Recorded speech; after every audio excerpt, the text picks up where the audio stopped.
Olá, eu vou resolver essa questão.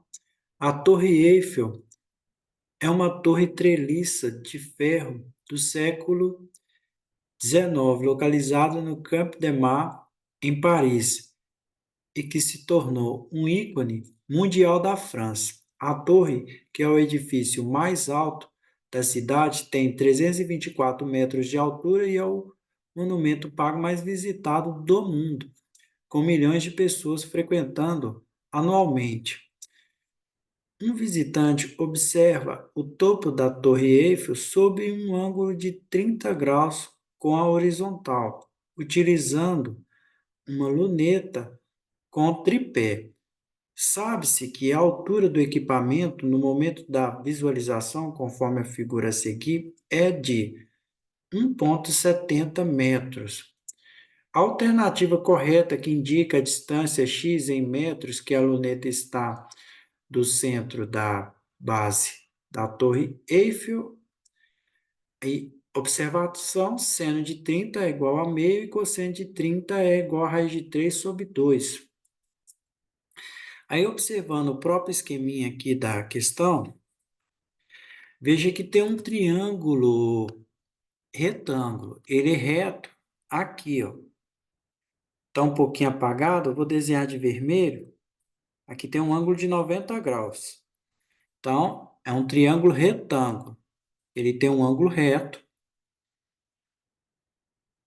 Eu preciso dessa medida aqui horizontal, do instrumento até o centro da base da Torre Eiffel. Eu poderia aqui usar a tangente de 30. A tangente de 30 vai ser igual o cateto oposto a 30, que no caso é a altura da Torre Eiffel, 324 metros, conforme a questão, só que menos a altura do instrumento, 1,70. Que esse 1,70, colocar aqui só 1,7, ele não entra no triângulo. Essa partezinha aqui não está dentro do triângulo, na medida do cateto oposto. Aí dividido pelo cateto adjacente a 30, que é a distância do instrumento até o centro da base da Torre Eiffel. Eu vou chamar aqui de x. A tangente de 30, o estudante aqui poderia lembrar da tabela das razões trigonométricas dos ângulos notáveis. Mas vamos supor, ele deu aqui o seno de 30 e o cosseno de 30. Vamos supor que o estudante ele esqueceu o valor da tangente de 30.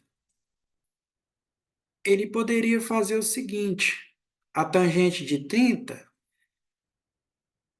lembrando da fórmula da tangente, é o seno dividido pelo cosseno. Então, a tangente de 30 seria seno de 30 dividido pelo cosseno de 30.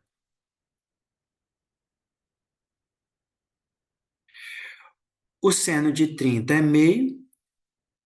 Em vez de eu dividir, eu vou fazer uma multiplicação. Para isso, eu faço o inverso da segunda fração, eu faço o inverso de cosseno de 30. Então, a raiz de 3 sobre 2 fica 2 sobre raiz de 3. Aí eu posso dividir 2 com 2, que dá 1. Aí 1 vezes 1 é 1.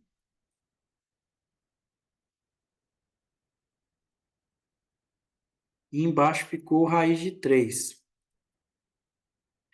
Eu tenho que fazer uma racionalização de denominador, porque no radical eu tenho, ou melhor, no denominador eu tenho um radical. Como é um radical simples, é só multiplicar numerador e denominador por esse radical simples.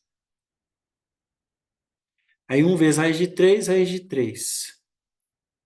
Raiz de 3 vezes raiz de 3 ao quadrado. Raiz quadrada ao quadrado só fica o valor do radicando. Raiz quadrada de 3 sobre 3 é o valor da tangente de 30. Então, a tangente de 30 é raiz de 3 sobre 3. Claro que se o estudante souber a medida da tangente de 30, não vai precisar fazer essa conta aqui. Aí a tangente de 30 é igual a essa fração. Tangente de 30 igual a essa fração. Fazendo a diferença no numerador, 324 menos 1,7, dá para fazer de cabeça. É 322,3. Agora tem essa regrinha de 3 aqui. Vou passar o x para o primeiro membro da igualdade. Vou multiplicar cruzado 3 vezes.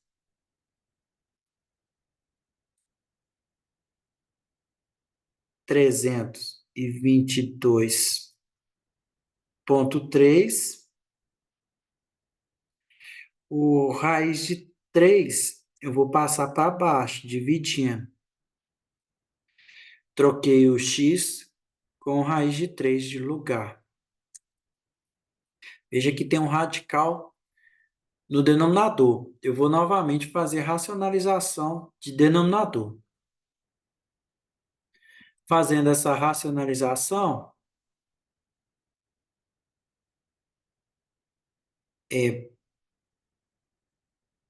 eu não vou multiplicar o 3 com 322,3, porque aqui eu percebi que eu posso eliminar esse 3. Pois no denominador, raiz quadrada de 3 vezes raiz quadrada de 3 é raiz quadrada de 3 ao quadrado. Toda raiz quadrada de um número ao quadrado, aí fica só esse valor desse número. Fica só 3. Aí eu posso dividir 3 com 3. Aí o resultado vai ser do valor do x, 322,3 vezes raiz de 3. Analisando as alternativas, tem a letra C.